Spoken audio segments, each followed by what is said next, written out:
পা ধোয়ার জায়গা।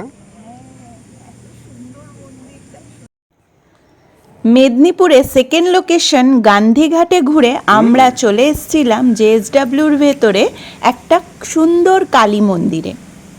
এই মন্দিরে মঙ্গল আর শনিবার করে সবার জন্য অ্যালাউ থাকে, মানে সবাই ঢুকতে পারবে, আর বাকি দিনগুলোতে অফিসে যারা কাজ করে শুধু তারাই অ্যালাউড। ঢুকেই তো আমার চক্ষু চড়ক গাছ, এত সুন্দর প্রতিমা, এত বড় প্রতিমা, আর চারিদিকটা এত সুন্দর করে ওয়েল ডেকোরেটেড যে কি বলবো। পুরোহিত মশাই পাশেই বসেছিলেন, তা ওনাকে পুজোর টাইম কখন জিজ্ঞেস করাতে উনি বললেন যে 7টা থেকে পুজো শুরু, কিন্তু আমাদের কাছে অতটা টাইম ছিল না, আমাদের এক জায়গায় যাওয়ার ছিল, তো ওই জন্য আমরা 7টা পর্যন্ত ওয়েট করতে পারলাম না। কিন্তু ঠিক আছে, তোমাদের অন্য একটা ব্লগে আমি পুজোর ডিটেলসটা দিয়ে দেবো, মানে যদি পুজো হয় ওই টাইমে থেকে তোমাদেরকে দেখার সুযোগ করে দেবো। আর এখানে দেখছো কি সুন্দর মাছ, আর সামনে এত সুন্দর ঝর্ণা, আর ওই দিকে হচ্ছে জেএসডব্লিউর সব কলোনিগুলো, আর এইটা হচ্ছে ভিআইপি কলোনি। তো এখানে প্রত্যেকটা বাগান, মানে প্রত্যেকটা জিনিস খুব ভালোভাবে মেনটেনেন্স করা আছে।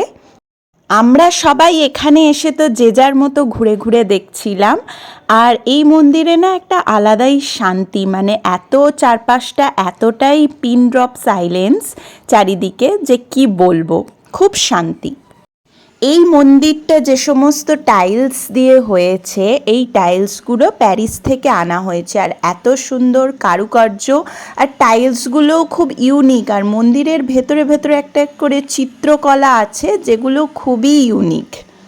সখী শিমুল তুলার বালিশে ঘুম পাড়াবো আয়, গোপাল হাওয়ার বাতাসে চুল ওড়াবো আয়, কলমি শাকের ডগাতে ফুল ফোটাবো আয়, আমন ধানের জমিতে আঁশ ফলাবো আয়।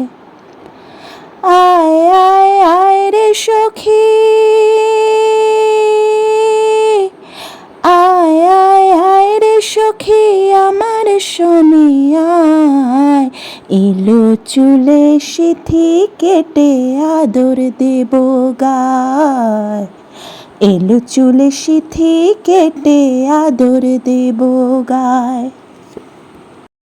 আজকের ভিডিওটা এই পর্যন্তই, দেখা হচ্ছে তোমাদের সাথে পরের ভ্লগে, তো তার জন্য টাটা বাই।